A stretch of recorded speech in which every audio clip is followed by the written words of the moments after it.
T20 world cup 2026 super 8 की super fight के बाद अब अपने अगले पड़ाव की ओर आगे बढ़ चला है।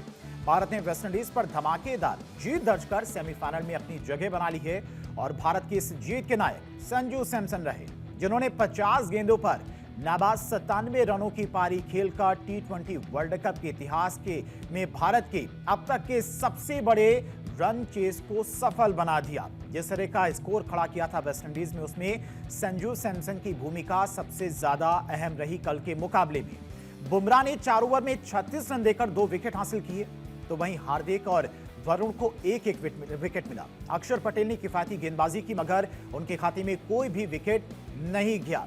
लेकिन कल का मैच काफी ज्यादा रोमांचक रहा और सबसे बेहतरीन पारी रही संजू सैमसन की। करो या फिर मरो के इस मुकाबले में भारत की शुरुआत अच्छी नहीं रही।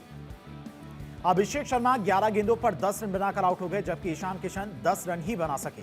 तो कप्तान सूर्या 18 रन बनाकर पवेलियन लौट गए, जबकि तिलक वर्मा छोटी मगर तेज पारी उन्होंने खेली। 15 गेंदों पर 27 रन बनाकर आउट हो गए। हार्दिक ने 14 गेंदों पर 17 रन की तेज पारी खेली, तो वहीं आखिरी ओवर में शिवम दुबे ने नाबाद 4 गेंदों पर 8 रन की पारी खेलकर भारत की जीत में अहम किरदार निभाया। जीत टीम इंडिया की हुई और असली हीरो संजू सैमसन रहे, जिन्होंने 97 रन की नाबाद पारी खेली है। भारत ने जो टारगेट दिया गया था वेस्टइंडीज की तरफ से, उसे 19.2 ओवर में ही हासिल कर लिया। और सबसे शानदार संजू सैमसन की बैटिंग रही, जिन्होंने 50 गेंदों पर नाबाद रहते हुए 97 रन बनाए, जिसमें 12 चौके और 4 छक्के भी उनकी तरफ से लगाए गए। जिसके बाद हर तरफ अब चर्चा संजू सैमसन की हो रही है। हालांकि अगर बात की जाए संजू सैमसन की, तो मौके उन्हें नहीं मिल रहे थे, लेकिन जब भी मौका मिला उन्होंने साबित किया खुद को। वेस्टइंडीज की ओर से अगर बात की जाए तो जेसन होल्डर और शमर जोसेफ ने 2-2 विकेट हासिल किए। अकील हसन को 1 विकेट मिला, जबकि मैथ्यू फोर्डे ने 3 ओवर में 22 रन देकर किफायती गेंदबाजी की, मगर उन्हें कोई सफलता नहीं मिल पाई। लेकिन बहुत अच्छी बैटिंग की वेस्टइंडीज के बल्लेबाजों ने, जिन्होंने ईडन गार्डन्स के स्टेडियम पर 190 से ज्यादा का स्कोर खड़ा किया, जहां पर एवरेज स्कोर माना जाता है अभी तक के जितने भी T20 मुकाबले हुए हैं 160 से 70 के बीच में। स्कोर अच्छा था। और भारत की बैटिंग की अगर बात की जाए तो बल्लेबाजी भी सभी ने बेहतरीन की, सभी ने अपना अहम किरदार निभाया, लेकिन संजू सैमसन ने इस मैच को एक तरफा बना दिया। वेस्टइंडीज के खिलाफ संजू सैमसन की ऐतिहासिक पारी इतिहास के पन्नों में दर्ज हो गई है। और जब कोलकाता की ईडन गार्डन में भारत का कोई भी बल्लेबाज 30 रन तक के आंकड़े तक को भी नहीं छू पाया, इस मैच में संजू ने एक तरफा अंदाज में पूरे मैच की दिशा ही बदल कर रख दी।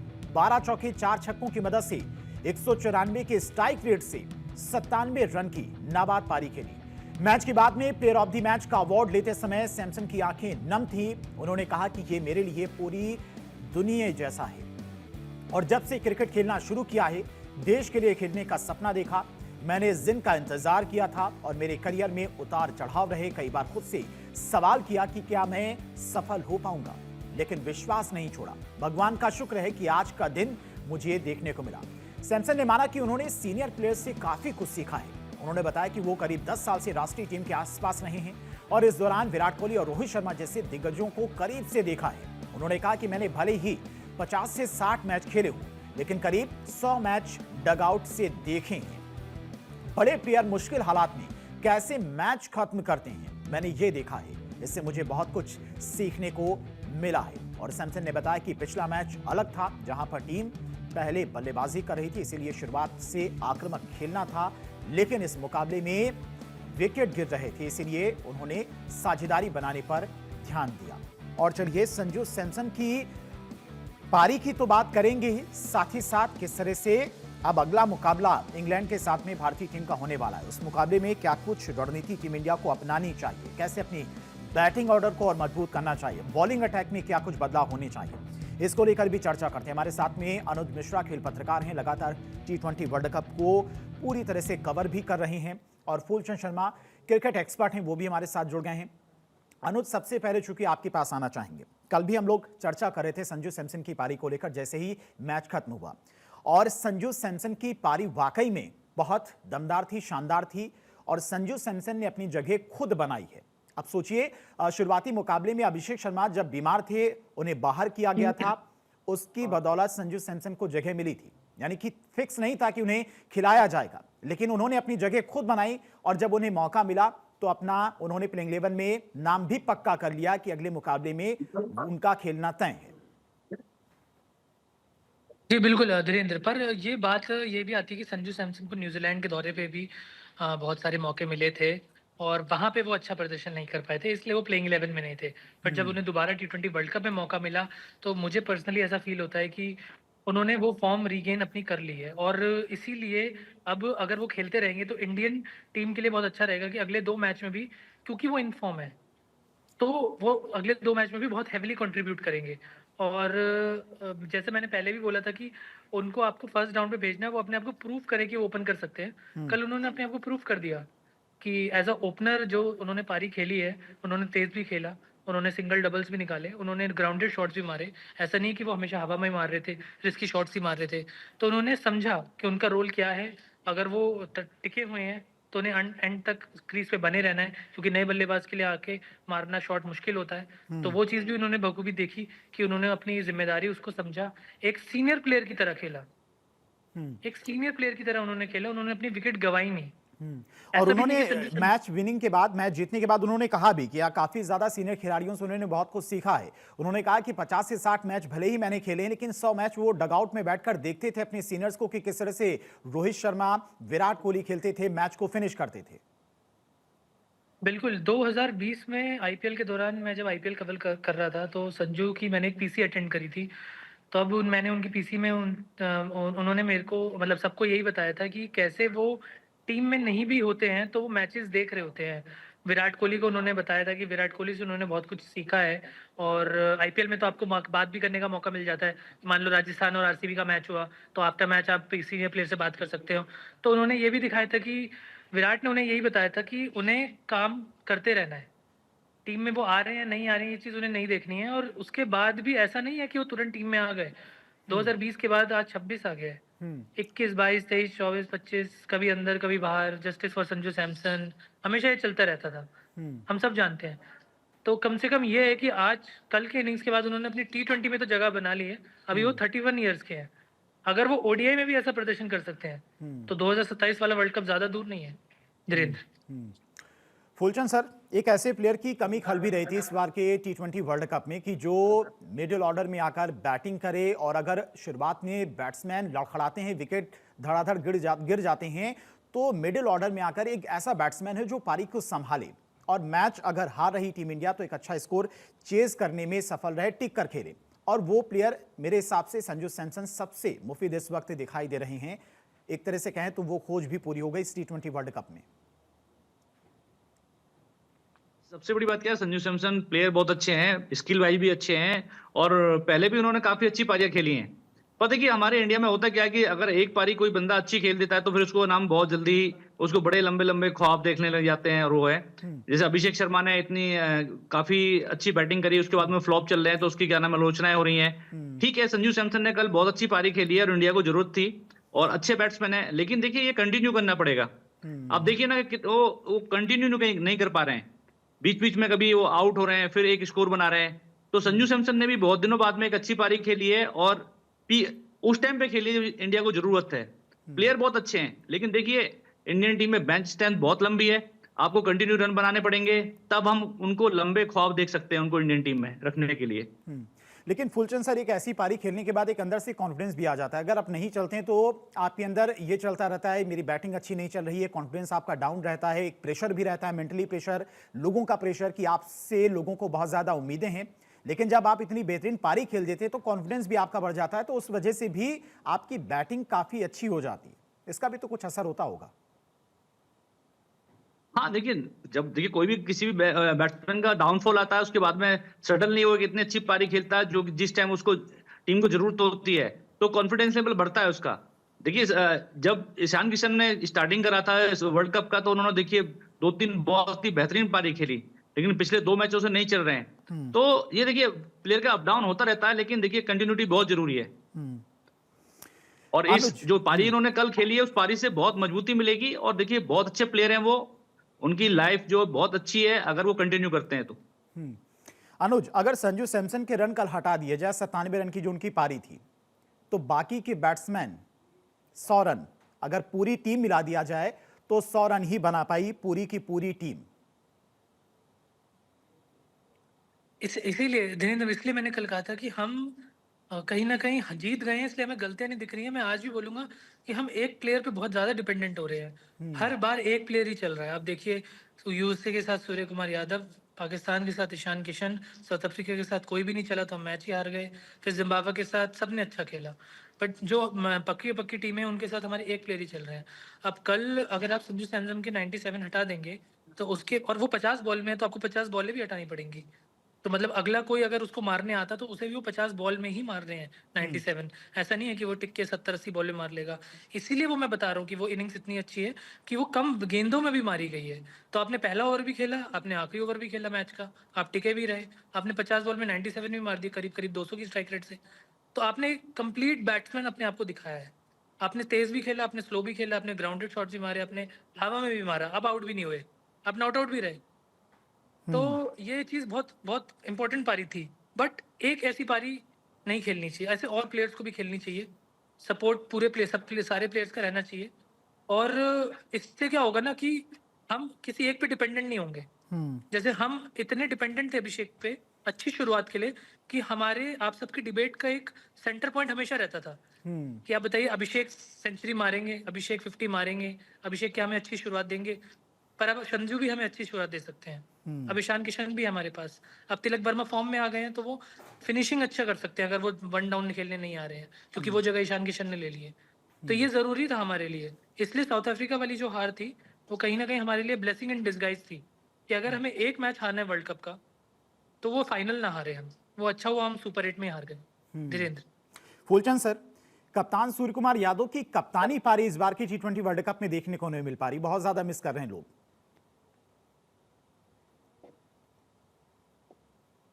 फूलचंद सर, ठीक है, फूलचंद सर के पास जाएंगे, लेकिन अनुराज आपके पास आते हैं। यही सवाल आपसे भी है। एक कप्तान की जिम्मेदारी होती है एक अच्छी पारी खेलना, और अगर टीम लड़खड़ा रही है तो टीम को संभालना, बैलेंस करना। लेकिन सूर्य कुमार यादव जो एक वक्त पे T20 के नंबर 1 बल्लेबाज थे, इस T20 वर्ल्ड कप में उनकी वो शानदार पारी, कप्तानी पारी देखने को नहीं मिली। बिल्कुल बिल्कुल। अगर आप 2003 का वर्ल्ड कप देखेंगे तो आप देखिए रिकी पॉन्टिंग जो थे वो कैप्टन थे और उन्हें कैप्टन नॉक खेलते थे। मतलब पूरी टीम में सबसे ज्यादा रन वो मारते थे। तो मतलब एक प्लेयर का सबसे ज्यादा रन होते थे एक मैच में और रिकी पॉन्टिंग के होते थे। सेम चीज हमने 2024 में रोहित शर्मा के साथ देखी कि एज अ कैप्टन उन्होंने हमें कितनी अच्छी शुरुआत दिलाई। चाहे वो ऑस्ट्रेलिया के साथ हो, चाहे वो कोई और भी मैच हो, ऑस्ट्रेलिया के साथ स्पेसिफिकली मिचेल स्टार्क को अनसेटल करना लंबे लंबे शॉट्स मार के। तो वो चीज सूर्य कुमार यादव से हमें दिख रही थी, वो यूएसए के मैच में हमें दिखी थी, पर उसके बाद हमें नहीं दिखी। तो वो जो वो आगे बढ़ के पीछे बैकफ्लिप मारते हैं, अल्टी पल्टी शॉट मारते हैं, और वो जो एक पारी होती है कैप्टन नॉक वाली, वो हमें दिख नहीं रही है अभी, और हमें उसकी एक्चुअली जरूरत है। तो ऐसा हम कह भी नहीं सकते कि उसके इनिंग्स के बिना भी हम चल जाएंगे, हम नहीं चल पाएंगे। हमें जरूरत है कि हमारे मिडल ऑर्डर भी अच्छा खेले। हमारा मिडल ऑर्डर, अब आप देखिए ना, कल अगर सूर्य कुमार यादव संजू सैमसन का साथ देते तो तिलक वर्मा और हार्दिक पांड्या की नौबत ही नहीं आती बैटिंग करने की। तो सूर्य कुमार यादव ही हमें मैच जिता सकते थे, बट वो आउट हो गए, और वो पिछले मैच में भी ऐसे आउट हो गए थे। तो कहीं ना कहीं, और आप देखिए अगर वो किसी भी एक मैच में चल जाते, मान लीजिए साउथ अफ्रीका वाले मैच में चल जाते, तो आप हर मैच में नहीं चल सकते, बट अब किसी मैच में तो चल सकते हैं। तो आपकी आलोचना ही नहीं होंगी, वरना आपकी आलोचना होगी, क्योंकि आपने जो यूएसए के साथ गेम खेला है, जो न्यूजीलैंड के साथ आपने गेम खेला है, वो आपका गेम बहुत दिनों बाद आया था। आपने पिछले 1.5 साल में बिल्कुल एक 50 भी नहीं मारी थी, उसके बाद भी आप कैप्टन बने रहे। तो टीम मैनेजमेंट का बहुत भरोसा है आप पे, उस भरोसे पे आपको खरा उतरना है। फूलचंद सर, आपसे भी यही सवाल है। एक कैप्टन की जो रिस्पॉन्सिबिलिटी होती है, कप्तानी पारी की जो उम्मीदें होती हैं सूर्य कुमार यादव से, अभी तक एक भी मैच में उनका बल्ला इस तरह से नहीं चला है जिसके लिए वो मशहूर हैं। 360 डिग्री और फास्ट पारी खेलने के लिए जाने जाते हैं। नहीं, देखिए, जैसा कि अभी भाई जी ने बोला कि वो काफी टाइम से रन नहीं बना रहे हैं और बहुत टाइम हो चुका है उनको लंबी पारी खेले हुए। ये उनको करना पड़ेगा। और देखिए, ऐसा नहीं है कि भाई सूर्य कुमार ने इससे पहले भी कप्तानी करी है, और मुझे लगता है कि थोड़ा सा वर्ल्ड कप की कप्तानी का थोड़ा प्रेशर ले रहे हैं। और रही बात देखिए इंडियन टीम की बैटिंग लाइन और बॉलिंग लाइन की, तो देखिए सबसे बड़ी चीज क्या है कि हम दोनों चीजों में ही है ना पूरी भरपाई नहीं कर पा रहे हैं। एक तरफ हम लंबी बैटिंग लेके चल रहे हैं तो बैटिंग हमारी फ्लॉप हो रही है, दूसरी तरफ हम 5 बॉलर से खेल रहे हैं तो एक बॉलर शॉर्ट पड़ रहा है। सबसे बड़ी बात क्या है कि एक बड़ी जब लंबी टीम होती है ना और उसमें अच्छी ज्यादा बैटिंग होती है तो वो एक दूसरे के ऊपर डिपेंड रहते हैं कि अगर सूर्य नहीं चलेगा तो वो चलेगा, हार्दिक नहीं चलेगा तो रिंकू चलेगा, रिंकू नहीं चलेगा तो अपना शिवम दुबे चलेगा। ऐसा नहीं है, जो भी जाए उसको मैच फिनिश करना पड़ेगा और जिम्मेवारी से खेलना पड़ेगा। सबसे बड़ी चीज ये है कि बैटिंग आज बहुत लंबी हो रही है तो इसलिए हर कोई अपना दायित्व ढंग से नहीं निभा रहा है। और रही सूर्य कुमार वाली बात तो देखिए आज क्रिकेट इतनी स्मार्ट हो चुकी है, हर कोई देखता है कि वो क्या नाम है उल्टा सीधा शॉट जो है जो लगाते हैं वो क्या नाम है स्कूप लगाते हैं या फ्लिक लगाते हैं। हर कोई बॉलर है उनको पता है कि वो किस बॉल पर लगाते हैं, उनको कहाँ ठीक है अनुज, बॉलिंग अटैक की अगर बात करें तो बॉलिंग अटैक हमारा पहले से ही कमजोर है, क्योंकि वेस्ट इंडीज जैसी टीम जहां पर 160-70 पर स्कोर करना चाहिए था वहां पर 190 से ज्यादा रन मार रही है। तो इसका साफ मतलब है कि बॉलिंग अटैक आपका कमजोर है, और ऐसे में इंग्लैंड होगी आपके सामने या फिर साउथ अफ्रीका की टीम होगी तो ये कमजोरी एक बड़ी परेशानी बन सकती है टीम इंडिया के लिए। बिल्कुल धीरेन्द्र, कल जैसे हमने शाम को बात भी की थी जब आपने पूछा था कि सिमरन हेटमेयर को कैसे रोकना है, तो मैंने बोला था कि स्पिनर्स को तो वो बहुत मारेंगे, धुलाई कर देंगे, आपको पेसर्स ही लेकर आने हैं, और वही हुआ। जसप्रीत बुमराह ने सिमरन हेटमेयर को आउट किया। अब हमारे साथ प्रॉब्लम क्या आ रही है कि कुछ बॉलर्स ऐसे थे जिन पे हम हद से ज्यादा डिपेंडेंट थे, जिसमें से पेस में जसप्रीत बुमराह थे और स्पिन में वरुण चक्रवर्ती, क्योंकि दोनों प्लेयर अनप्लेएबल है। मतलब आप देखिए जसप्रीत बुमराह को लोग नहीं खेल पाते थे, मतलब नंबर 1 बॉलर वो ऐसे ही नहीं बने। और वरुण चक्रवर्ती का भी सेम हाल है, मिस्ट्री स्पिनर। अब हो क्या रहा है कि अब उन्हें खेला जा रहा है और उन पे रन भी मारे जा रहे हैं। तो जहां वो 20 रन खाते थे अब वो 40 खा रहे हैं। तो 40 रन हम जो ज्यादा दे रहे हैं, एक स्पिनर हमारा ज्यादा दे रहा है 20 रन, एक पेसर हमारा 20 रन ज्यादा दे रहा है, ओवरऑल 40 रन ज्यादा खा रहे हैं। तो जो कल वेस्ट इंडीज 196 बनाई है, हो सकता है वो 160 बना देती, 170 बना देती अगर हम अच्छी बॉलिंग करते, जो कि हमने आखिरी 2 ओवर में करी। बट अगर शुरुआत से करते तो इंग्लैंड के साथ हमें वही देखना पड़ेगा कि हमारी जो बॉलिंग है उसको काम करना पड़ेगा, क्योंकि हमारी बैटिंग इंग्लैंड की बैटिंग के बराबर है, इंग्लैंड की बॉलिंग के बराबर हमारी बॉलिंग नहीं है। हमारी बॉलिंग इंग्लैंड से बेकार है। बेकार बोलना थोड़ा ज्यादा हो जाएगा, बट उतनी अच्छी नहीं है। नहीं, इसमें क्या एक अनु चेंजेस कर सकते हैं, जैसे हमारी बैटिंग लाइनअप काफी ज्यादा मजबूत है और गहराई तक बैटिंग करते हैं लोग, अक्षर पटेल तक बैटिंग है हमारी एक तरह से देखा जाए तो। लेकिन क्या यहाँ पर हमारे बॉलर्स की संख्या बढ़ा दी जाए, बैटर्स की संख्या कम कर दी जाए, ऐसा भी कुछ बदलाव किया जा सकता है क्या? उससे बॉलिंग अटैक मजबूत होगा हमारा? मेरा इसमें ऐसा मानना है कि देखिए अगर आप पेसर को लाने की कोशिश करते हैं तो आप सिराज को लाएंगे। मैं एक्चुअली में उन्हें T20 का बॉलर मानता नहीं हूँ, क्योंकि मैंने उन्हें IPL में बहुत पिटते हुए देखा है। तो वहां पे मैं डिसएग्री करूंगा, हो सकता है वो ले आए, वो अलग बात है। बट अगर पिच स्पिन को फ्रेंडली हो रही है तो आप कुलदीप को जरूर ला सकते हैं, कुलदीप यादव को जरूर लेके जा सकते हैं अगर पिच स्पिन फ्रेंडली हो रही है। 3 स्पिनर खिला सकते वानखेड़े हैं। में स्टेडियम होना है अनुज, वानखेड़े स्टेडियम में ये मैच होना है इंग्लैंड के साथ में, वहां की पिच कैसी है? नहीं, वानखेड़े में मैच ये वाला होना है, पर वानखेड़े में तो हमने हर मैच क्लोज देखा है। तो कहीं ना कहीं वो मेरे हिसाब से तो बैटिंग पिच होती है। मुझे इतना पता नहीं कि वो T20, क्योंकि हम T20 गेम देखते हैं, IPL के कितने सारे वानखेड़े में होते हैं, और हमने कभी नहीं देखा कि कोई टीम 120-130 रन बना रही है। 160-70 तो आपके मिनिमम बनते ही बनते हैं।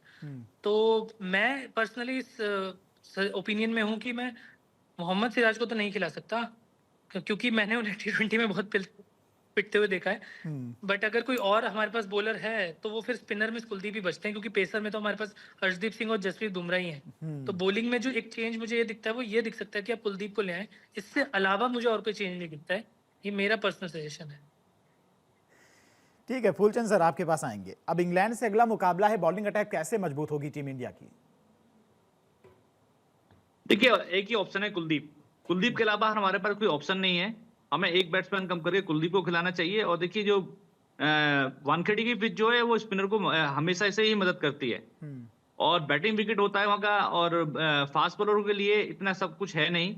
लेकिन मेरे को एक ही चीज लगती है कि कुलदीप यादव अगर टीम में होंगे तो हमारी क्या नाम है बॉलिंग अटैक अच्छा होगा, और हम इंग्लैंड के सिमिलर हो जाएंगे। जिस तरह से इंग्लैंड की क्या नाम है बैटिंग और बॉलिंग दोनों ही अच्छी हैं, हम कहीं ना कहीं उनसे बॉलिंग में थोड़ा पीछे हैं।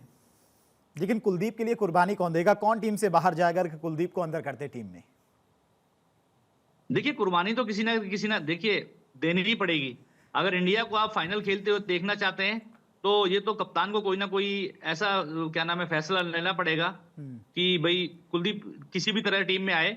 और देखिए कुलदीप हमेशा से ही है ना, वो एक मिस्ट्री बॉलर है वो, और वो हमेशा से ही इंडिया के आड़े वक्त पे काम आया है और बहुत अच्छा बॉलर है। तो मुझे लगता है कि हमारी अगर अक्षर पटेल और वरुण चक्रवर्ती और क्या नाम है कुलदीप, अगर हमारी तिकड़ी ये रहेगी स्पिनर की, तो फिर हम हो सकता है हम अर्शदीप को बैठाएं बाहर और क्या नाम है हार्दिक पांड्या को क्या नाम है बुमराह के साथ में नया बॉल डलवाएं।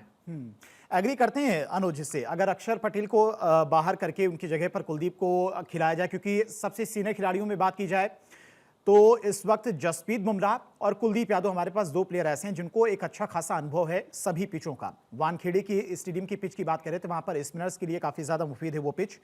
कुलदीप यादव को क्या खिलाना चाहिए? नहीं, मेरा सजेशन थोड़ा कॉम्प्लिकेटेड हो जाएगा। आप बिना अक्षर पटेल को लाए भी निकाले भी कुलदीप को ला सकते हैं। अगर आप अभिषेक शर्मा को ड्रॉप कर दें तो ये थोड़ा सा गलत बोल रहा हूँ मैं, बट अगर आप अभिषेक शर्मा को, क्योंकि संजू फॉर्म में है इसलिए मैं ऐसा बोल रहा हूँ, और हमारी बैटिंग जब वो 8 नंबर तक जाती है और सबकी बैटिंग आती भी नहीं है, तो अगर आप थोड़ा सा रिस्क ले सकते हैं कि आप 7 तक ही खिलाएं और फिर 5 बॉलर जो आप बॉलिंग करवाएं वो एक्चुअली में 5 बॉलर हो, तो फिर वो चीज हो सकती है कि आप बिना किसी बॉलर को ड्रॉप करे कुलदीप को ले आए और अभिषेक को ड्रॉप हाँ, कर चूंकि दें। आपकी बात से मैं ये एग्री भी करता हूं अनुज, चूंकि हमारा बॉलिंग अटैक कमजोर है तो आप ऐसा एक्सपेरिमेंट कर सकते हैं, लेकिन ये एक्सपेरिमेंट उल्टा भी पड़ सकता है। फुलचंद सर, देखिए मैं नहीं चाहूंगा कि भाई क्या नाम है उसको अभिषेक को क्या नाम है टीम से निकाला जाए। मेरा एक ही ओपिनियन है, देखिए हमेशा जब भी क्या नाम है हार्दिक पांड्या ने नया बॉल डाला है उसने हमेशा इंडिया को विकेटें लेके दी हैं और अच्छा बॉल डाला है। तो मेरा ओपिनियन यही है कि बुमराह और हार्दिक पांड्या नया बॉल डालें और कुलदीप को क्या नाम है अर्शदीप की जगह कुलदीप को खिलाया जाए। ठीक है। अनुज और फुलचंद सर, आपका बहुत बहुत शुक्रिया तमाम सारी जानकारी के लिए, क्रिकेट से जुड़ी हुई और बातचीत करने के लिए, भारत 24 से जुड़ने के लिए। तो अब अगला मुकाबला इंडिया का इंग्लैंड के साथ में होना है, वानखेड़े की पिच पर यह मुकाबला होना है। ऐसे में भारत की प्लेइंग 11 में क्या कुछ बदलाव होने चाहिए, कैसी प्लेइंग 11 होनी चाहिए, उसके बारे में हमने चर्चा की। हालांकि देखना यह होगा कि यह मुकाबला भारतीय टीम किस तरह से जीतती है।